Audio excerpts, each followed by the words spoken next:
Imagina por un momento que pudieras inventar una forma completamente nueva de hacer la guerra.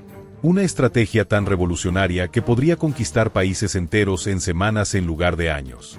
Imagina que tu propio líder ignorara tus consejos más importantes y que esa decisión costara la guerra más grande de la historia. Imagina que después de todo, el mundo entero adoptara tus ideas y las usara como base para todos los conflictos modernos. No tienes que imaginarlo. Todo esto le pasó a un hombre llamado Heinz Guderian, el general alemán que literalmente inventó la guerra moderna tal como la conocemos hoy. En 1940, Francia cayó en solo 6 semanas. El ejército más poderoso de Europa, protegido por la línea Maginot que se suponía era impenetrable, fue completamente destrozado en menos tiempo del que toma un curso universitario. No fue suerte. No fue superioridad numérica. Los alemanes tenían menos tanques, menos soldados y menos recursos que los franceses y británicos combinados. Lo que tenían era algo que nadie más poseía: la mente de Heinz Guderian y su revolución en la guerra que cambiaría el mundo para siempre. Pero empecemos desde el principio, porque la historia de Guderian es la historia de un visionario que vio el futuro de la guerra cuando todos los demás seguían pensando en el pasado. Heinz Guderian nació en 1888 en una familia militar prusiana.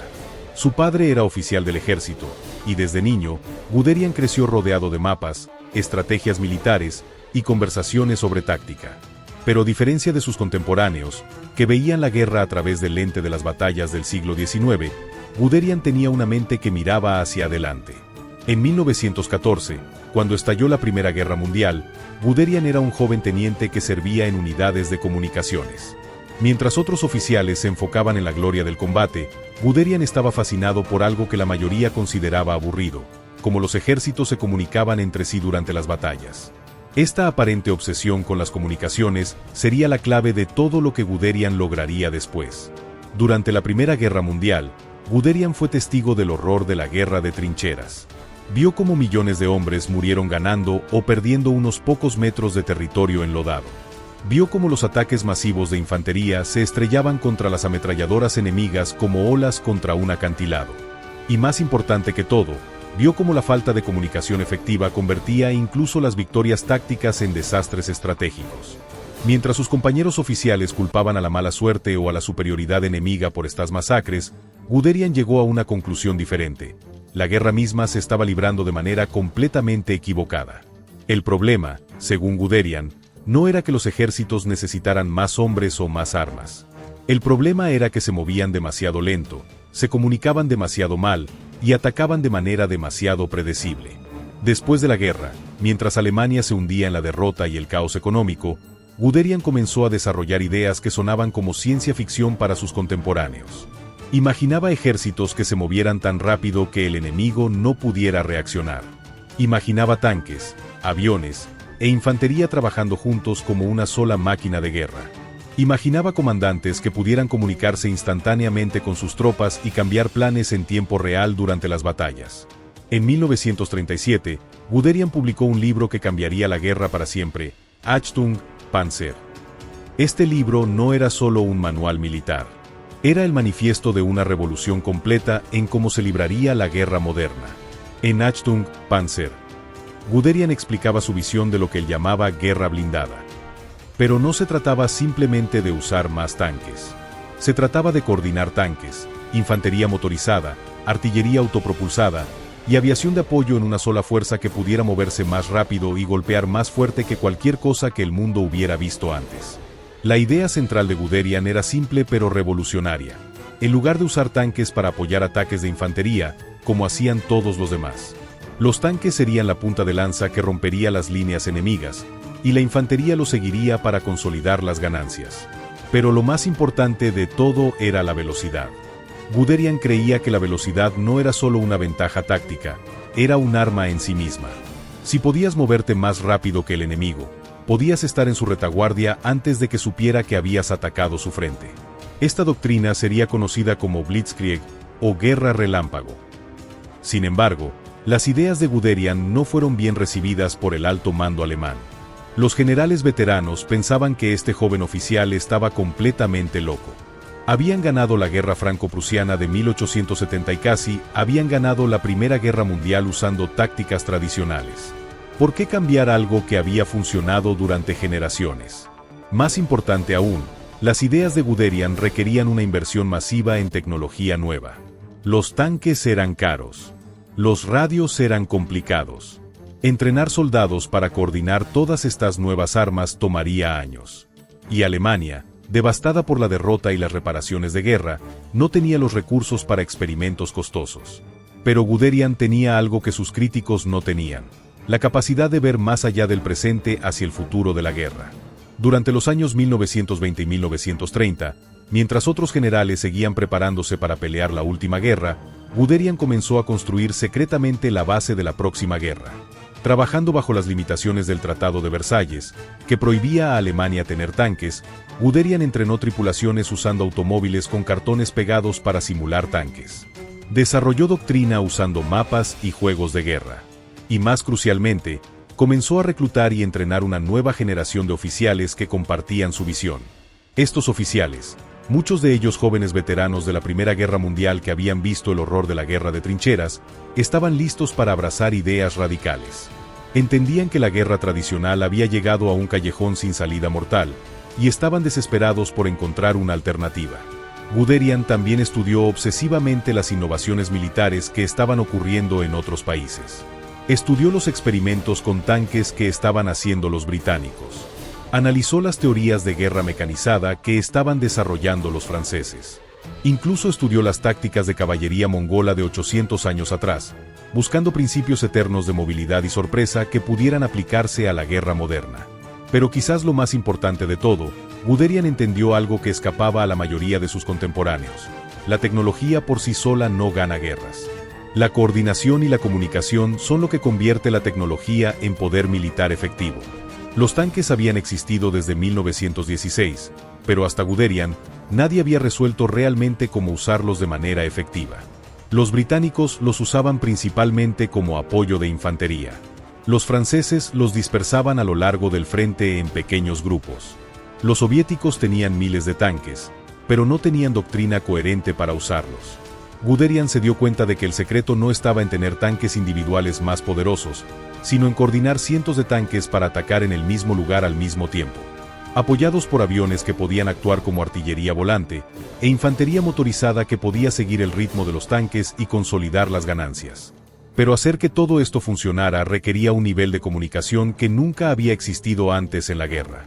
Los comandantes de tanques necesitaban poder hablar con los pilotos de aviones. Los oficiales de infantería necesitaban poder coordinar con la artillería.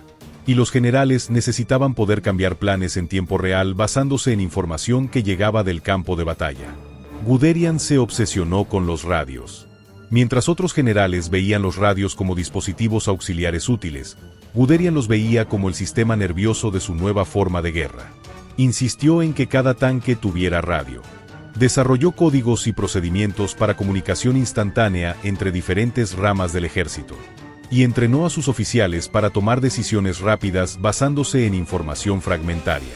En 1935, cuando Hitler llegó al poder y comenzó el rearme alemán, Guderian finalmente tuvo la oportunidad de poner sus teorías en práctica. Fue puesto a cargo de las primeras divisiones panzer alemanas, e inmediatamente comenzó a implementar su visión de guerra blindada coordinada. Los resultados de los ejercicios iniciales fueron sorprendentes incluso para Guderian. Sus divisiones panzer podían moverse 3 veces más rápido que las unidades de infantería tradicionales. Podían concentrar fuerza de fuego masiva en puntos específicos. Y podían cambiar de objetivos y direcciones con una velocidad que confundía completamente a los observadores. Pero lo más importante de todo era el efecto psicológico. Las tropas que se enfrentaban a las divisiones panzer de Guderian en ejercicios reportaban una sensación de estar siendo atacadas por una fuerza sobrenatural. El ruido coordinado de cientos de tanques y aviones, la velocidad de los ataques y la aparente omnipresencia de las fuerzas alemanas creaban un pánico que era tan efectivo como las armas mismas. Sin embargo, incluso con estos éxitos, Guderian enfrentaba resistencia constante del alto mando alemán. Los generales tradicionales seguían creyendo que los tanques deberían ser usados como apoyo de infantería. Argumentaban que concentrar tanques en divisiones especializadas los hacía vulnerables a contraataques. Y expresaban dudas sobre si esta nueva doctrina funcionaría contra enemigos preparados. Guderian sabía que tendría solo una oportunidad para probar que tenía razón. Y esa oportunidad llegaría en septiembre de 1939, cuando Alemania invadió Polonia y comenzó la Segunda Guerra Mundial. La invasión de Polonia en septiembre de 1939 fue el primer examen real de las teorías de Guderian sobre la guerra blindada. Pero incluso en este momento crucial, tuvo que luchar no solo contra el enemigo, sino también contra sus propios superiores que seguían sin confiar completamente en sus métodos revolucionarios. El plan original del alto mando alemán para Polonia era relativamente conservador, un avance lento y metódico que minimizara riesgos y conservara equipo.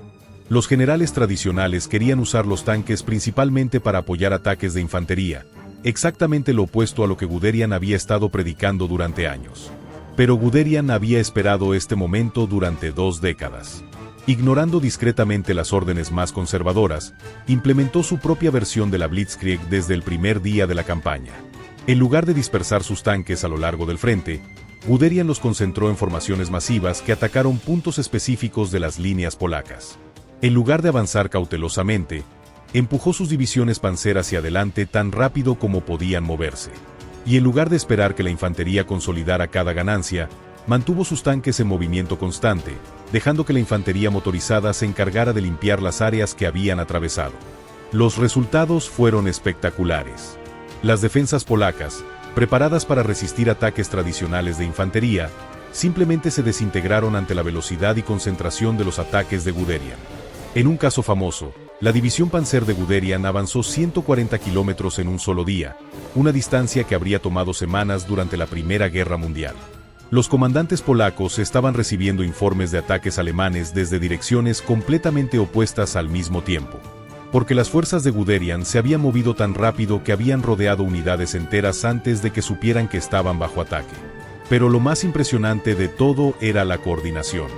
Los tanques de Guderian no estaban simplemente cargando hacia adelante sin plan. Estaban coordinando constantemente con aviones Stuka que atacaban objetivos específicos por delante de ellos. Los ingenieros estaban construyendo puentes sobre ríos al mismo tiempo que los tanques llegaban a las orillas. La infantería motorizada estaba llegando para consolidar posiciones exactamente cuando los tanques estaban listos para continuar hacia el siguiente objetivo. Esta coordinación perfecta era el resultado de años de entrenamiento, pero más crucialmente, era el resultado del sistema de comunicaciones por radio que Guderian había insistido en desarrollar.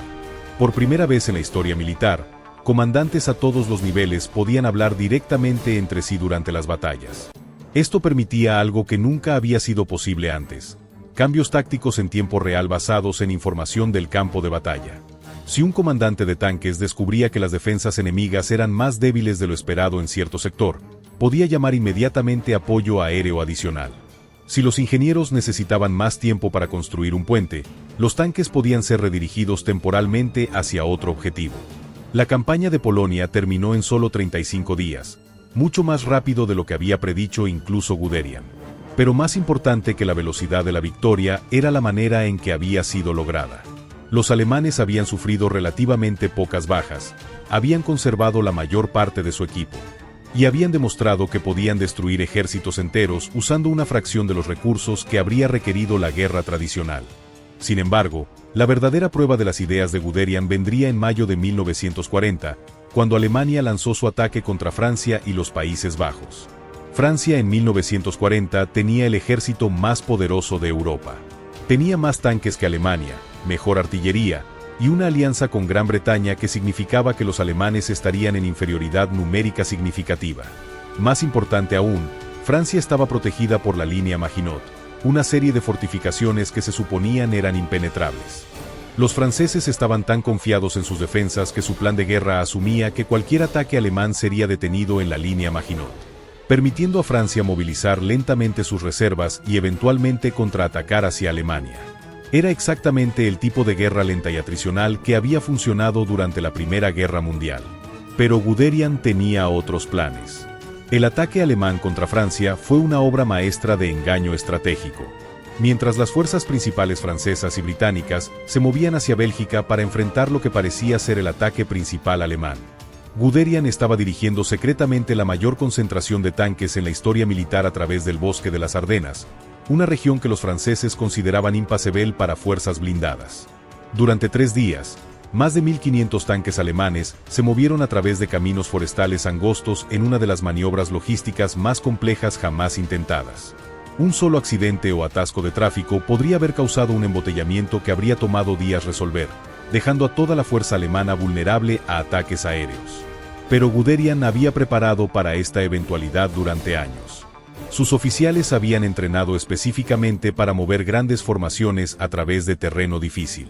Habían desarrollado procedimientos para mantener el tráfico fluyendo suavemente.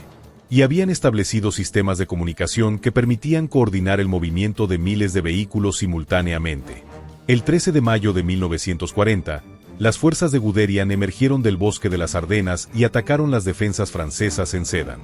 Los franceses estaban completamente tomados por sorpresa. Habían concentrado sus mejores tropas en Bélgica, dejando solo fuerzas de segunda línea para defender lo que consideraban un sector imposible de atacar. En menos de 24 horas, Guderian había roto completamente las líneas francesas. Pero en lugar de detenerse para consolidar sus ganancias, como habría hecho la doctrina militar tradicional, Guderian mantuvo sus tanques en movimiento constante hacia el oeste, dirigiéndose hacia la costa del Canal de la Mancha. Esta decisión fue controvertida incluso entre los comandantes alemanes. Muchos generales querían que Guderian se detuviera y esperara que la infantería alcanzara sus tanques antes de continuar. Argumentaban que estaba demasiado extendido y vulnerable a contraataques. Pero Guderian entendía algo que sus críticos no captaban: la velocidad era su mejor protección. Mientras sus tanques siguieran moviéndose más rápido de lo que los franceses podían reaccionar, estaría seguro.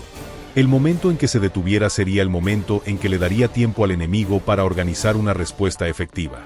Durante los siguientes 6 días, las fuerzas de Guderian atravesaron Francia como un cuchillo caliente a través de mantequilla. Capturaron pueblos enteros cuyos habitantes no sabían que había comenzado una batalla. Rodearon divisiones francesas completas que seguían esperando órdenes que nunca llegarían porque sus comandantes habían perdido completamente el rastro de donde estaban las fuerzas alemanas. El 20 de mayo, solo una semana después de cruzar el río Mosa en Sedan, los tanques de Guderian llegaron a la costa del Canal de la Mancha. En una maniobra que había tomado solo 7 días, habían cortado completamente las fuerzas aliadas en dos, atrapando a todo el ejército británico y las mejores divisiones francesas en una bolsa en el norte de Francia. La velocidad del colapso francés sorprendió incluso a Guderian. Había esperado resistencia seria, contraataques coordinados y una campaña que duraría al menos varios meses. En lugar de eso, había destruido efectivamente el ejército más poderoso de Europa en menos de 2 semanas. El éxito de Guderian en Francia no fue solo una victoria militar, fue la validación completa de toda una nueva forma de pensar sobre la guerra. Por primera vez en la historia, alguien había demostrado que era posible ganar campañas enteras usando velocidad y coordinación en lugar de simplemente números superiores y poder de fuego masivo. Pero quizás lo más importante de todo era que Guderian había demostrado el poder de la innovación sobre la tradición. Los franceses tenían mejores tanques individualmente, más artillería y defensas más fuertes. Pero habían perdido porque estaban peleando la guerra anterior, mientras que Guderian estaba peleando la guerra del futuro. La caída de Francia en junio de 1940 convirtió a Guderian en el general más famoso del mundo. Políticos, periodistas y oficiales militares de todos los países querían entender cómo había logrado lo que parecía imposible. Pero para Guderian, Francia había sido solo el primer acto. Sabía que la verdadera prueba de sus ideas vendría cuando Alemania se volviera hacia el este y atacara a la Unión Soviética. Y fue ahí donde las diferencias con Hitler comenzarían a costar no solo batallas, sino potencialmente toda la guerra. El éxito espectacular de Guderian en Francia debería haber sido el momento de su mayor influencia sobre la estrategia alemana. Había demostrado más allá de cualquier duda que sus teorías sobre la guerra blindada no eran solo correctas, sino revolucionarias. Sin embargo, irónicamente, fue precisamente después de este triunfo cuando comenzó su conflicto más serio con Adolf Hitler, un conflicto que tendría consecuencias catastróficas para Alemania. La planificación para la invasión de la Unión Soviética, conocida como Operación Barbarroja, reveló diferencias fundamentales entre la visión estratégica de Guderian y las obsesiones políticas de Hitler. Guderian veía Barbarroja como un problema militar que requería soluciones militares. Hitler lo veía como una cruzada ideológica que requería objetivos políticos y económicos. Guderian argumentaba que el objetivo principal debía ser la destrucción del Ejército Rojo como fuerza de combate efectiva. Su plan era simple pero brillante: concentrar todas las fuerzas blindadas alemanas en un solo ataque masivo dirigido directamente hacia Moscú. La capital soviética no era solo el centro político de la URSS, sino también el núcleo de su sistema de transporte, comunicaciones y comando militar. Capturar Moscú rápidamente, argumentaba Guderian, causaría el colapso de toda la resistencia soviética organizada.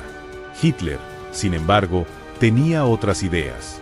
Estaba obsesionado con capturar los campos petrolíferos del Cáucaso y las tierras agrícolas de Ucrania.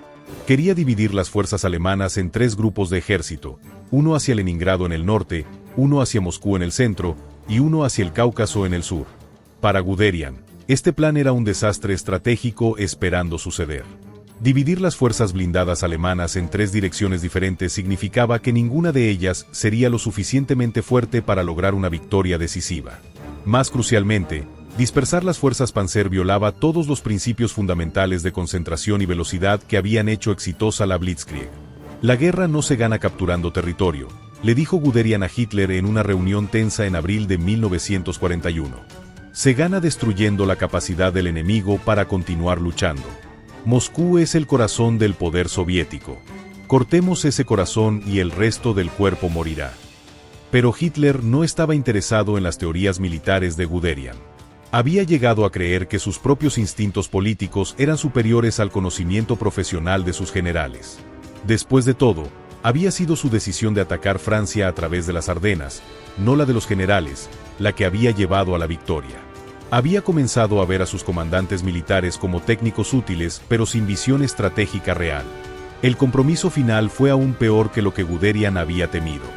Hitler decidió que atacarían en las 3 direcciones simultáneamente, pero que después de las victorias iniciales, las fuerzas Panzer del centro serían transferidas para ayudar a los ataques en el norte y el sur antes de volverse hacia Moscú.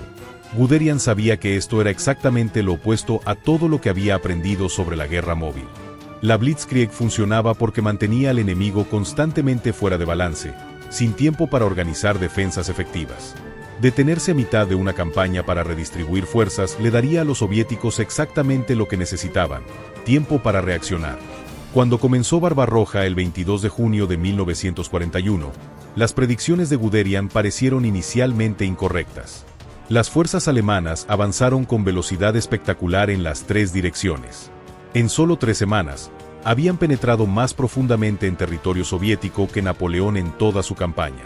Las fuerzas de Guderian en el centro capturaron más de 300.000 prisioneros soviéticos en una sola batalla cerca de Minsk. Sus tanques estaban avanzando tan rápido que a menudo llegaban a pueblos donde la gente no sabía que había comenzado una guerra. Para julio, estaban a solo 200 kilómetros de Moscú. Pero entonces Hitler implementó exactamente el plan que Guderian había temido. Ordenó que las fuerzas Panzer del centro se detuvieran y se transfirieran parte de sus tropas para ayudar a capturar Kiev en el sur y Leningrado en el norte.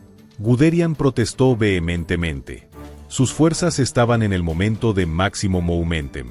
Las defensas soviéticas frente a Moscú estaban en caos. Un empuje final de 2 semanas podría capturar la capital antes de que llegara el invierno. Si nos detenemos ahora, argumentó Guderian, les damos a los rusos exactamente lo que necesitan: tiempo para traer reservas desde Siberia, tiempo para construir nuevas defensas, tiempo para reorganizar su comando. La velocidad es nuestra única ventaja real. Sin velocidad, somos solo otro ejército atacando un país mucho más grande con recursos mucho mayores. Pero Hitler fue inflexible. Las fuerzas de Guderian fueron redistribuidas, y el ataque hacia Moscú fue pospuesto hasta octubre. El retraso fue catastrófico. Cuando finalmente se reanudó el ataque hacia Moscú en octubre, los alemanes se enfrentaron a un enemigo completamente diferente. Los soviéticos habían usado los meses de retraso para traer divisiones frescas desde Siberia, construir defensas masivas alrededor de la capital y reorganizar completamente su estructura de comando. Peor aún, el invierno ruso llegó temprano y con severidad inusual. Los tanques alemanes, diseñados para las condiciones relativamente templadas de Europa Occidental, comenzaron a fallar en el frío extremo. Los soldados alemanes, equipados para una campaña que debería haber terminado en el verano, sufrieron terriblemente en temperaturas que llegaron a menos 40 grados centígrados. Guderian hizo todo lo posible para continuar el ataque, pero para diciembre de 1941 era claro que el momento se había perdido. Las fuerzas alemanas llegaron a los suburbios de Moscú, pero no pudieron capturar la capital. Por primera vez desde el comienzo de la guerra, la Blitzkrieg había sido detenida. El fracaso frente a Moscú marcó el comienzo del fin para la Alemania nazi, pero también el comienzo del fin para la influencia de Guderian sobre la estrategia alemana. Hitler, en lugar de reconocer que había cometido un error estratégico masivo, culpó a sus generales por la derrota. En diciembre de 1941, Hitler despidió a Guderian junto con docenas de otros comandantes. Oficialmente, Guderian fue removido por problemas de salud, pero todos sabían que la verdadera razón era su oposición continua a las decisiones estratégicas de Hitler. Durante los siguientes 2 años, mientras Alemania se hundía gradualmente en una guerra de desgaste que no podía ganar, Guderian permaneció en el retiro forzado. Escribió, estudió, y observó con frustración creciente cómo sus sucesores repetían los mismos errores que él había advertido. En 1943, después del desastre de Stalingrado, Hitler finalmente llamó a Guderian de vuelta, nombrándolo inspector general de tropas blindadas. Pero para entonces era demasiado tarde. Alemania estaba luchando en múltiples frentes contra enemigos que habían aprendido y adoptado las propias tácticas de Guderian. Los soviéticos, en particular, habían estudiado cuidadosamente los métodos alemanes de guerra blindada.